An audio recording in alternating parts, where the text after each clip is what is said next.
Hi everyone, Dave here, joined by Jack, and this is our look at the hot new releases of 2019 so far. As you can see, there's been all sorts of releases this year across the below N and O gauge, and these are just some of our favourites that we've chosen to take a look at in this video. Let's get started looking at them in some more detail. I've got to start with the J36. It's the one for me. It's the first all-new, fully Scottish locomotive in double O gauge on the market for 20, 30 years. It's got to be something like that. It really is. It's been quite some time now, and the model just doesn't disappoint. You can get it in 3 distinct liveries. They do North British, BR, LNER, all of them intricately lined, full valve gear detail on there as well. It really is something. The level of detail on it is astonishing, and the weight for such a a smaller tender loco like this, it's astonishing really. The full cab detail, all of the pipework on the sides, the space underneath the boiler, it's a gorgeous little loco really. It's the cab detail that seals the deal for me. We'll have to make sure we put a shot in that post edit, I think, so we get that in there. But that's a really good one that's out there at the moment with the TTS sound version available as well. We've had a good listen to that recently, haven't we? And it just sounds brilliant. It does really, just finishes it off, I think, that. And with them all available at the moment as well, there's some really good options out there. It's one we've heard going around in the store quite a bit on the test track, isn't it? Seen them going out the door in the warehouse as well. True. Next one after that for me though is Dapol's Class 68. I know these have been out a couple of years, but they've come in some really good liveries this time round, including the plain DRS and Trans Pennine, which went like a flash really. But yeah, it just went straight through, and we were quite lucky to actually see them going past the window every day, pretty much, aren't we? Now at the moment. Yeah, they're going past on test train duties, so we've got the full size version going past, and double O scale model in here as well. Well, we've got the N-gauge one too. Yeah. So both varieties there at the moment in quite a few different liveries. And of course these are in use across the country for all sorts of duties at the moment, so they're pretty valid for a lot of modern image layouts. They're going more and more places, aren't they? The 68, it's definitely the in thing at the moment, I think, for modern image modelers. So really good bit of kit, and the model's gorgeous as well. Oh yeah, I mean there's a reason why these have been selling through so quickly, and the Dapol's chosen to do new batches of it. I mean, if you look at the front end detail is my personal favourite really for this model. Just what they've achieved on that is smashing really, and it's the performance is something to behold too. Okay, so next up on the table we have. Wait a second, mate. We've got to talk about N-gauge here. I absolutely love paces. Okay. And I just had to talk about the Dapol 142, which came in a couple of months ago.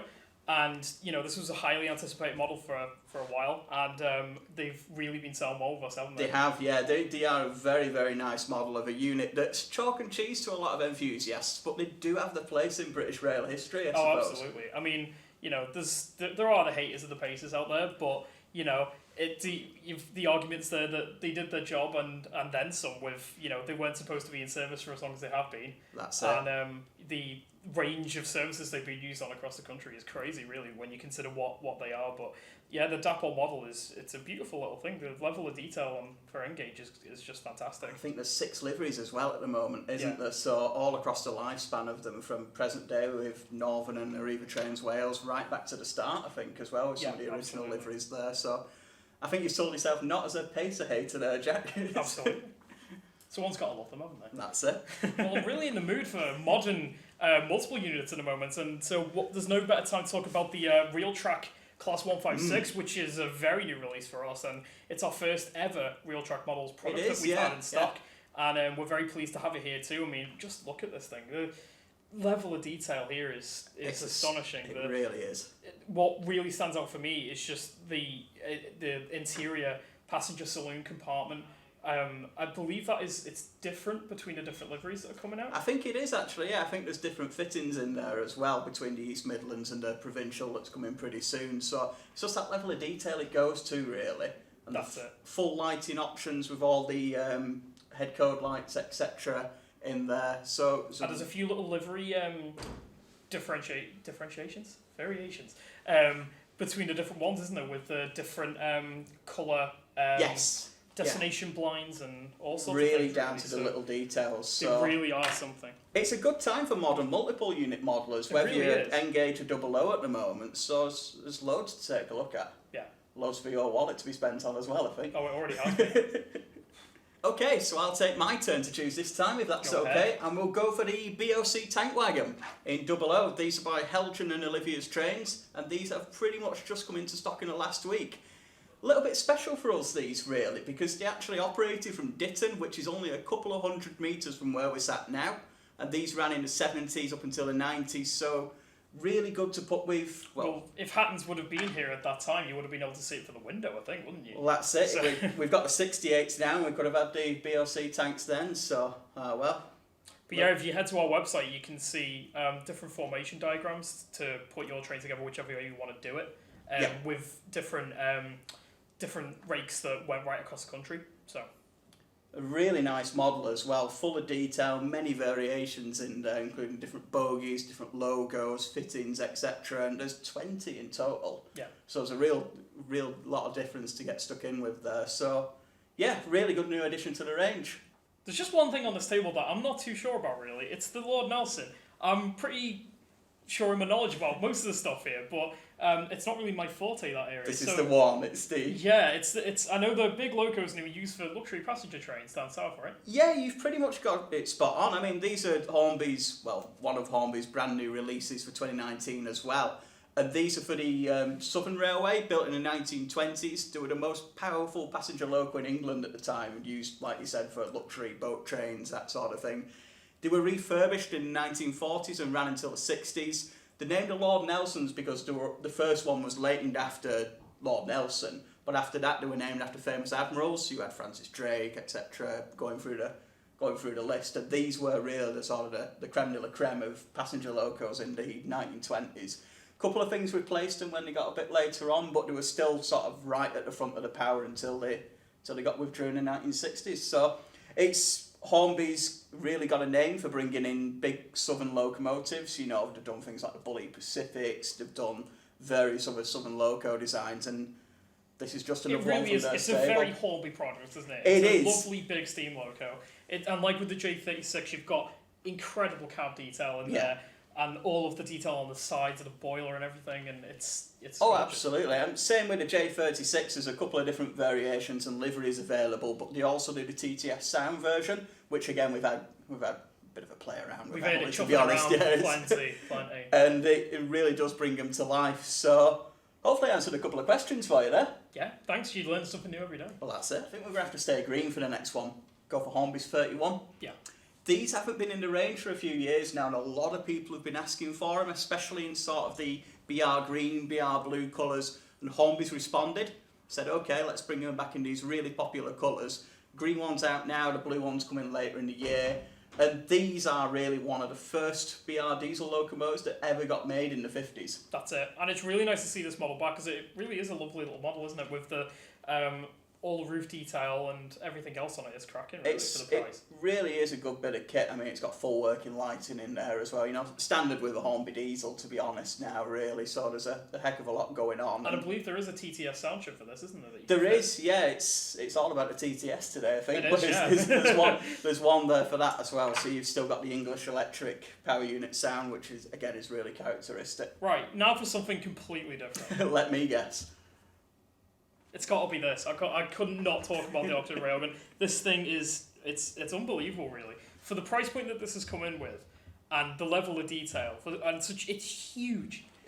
In comparison to everything else on this table, look at how huge this thing is. It's like nothing else we've got here today, is it really? I mean, everything else is a loco or a coach or a wagon, and then you've got a railgun, you know, it doesn't fit too well. I think most people, so many people have got in touch and they've said there's not really any reason to have it on the layout, but who cares? It's just such an exciting, strange thing to have. In real life and in model form, there's such an awe-inspiring piece of machinery, aren't they, at the end of the day? So, and fully posable as well. I mean, it goes into various different positions too. So, for what we've got it for, and they are going like hotcakes as well, to be honest. So I'm not really surprised we got this when we were taking a look at it for the main video we did for the Railgun, which you can get a link to in the description.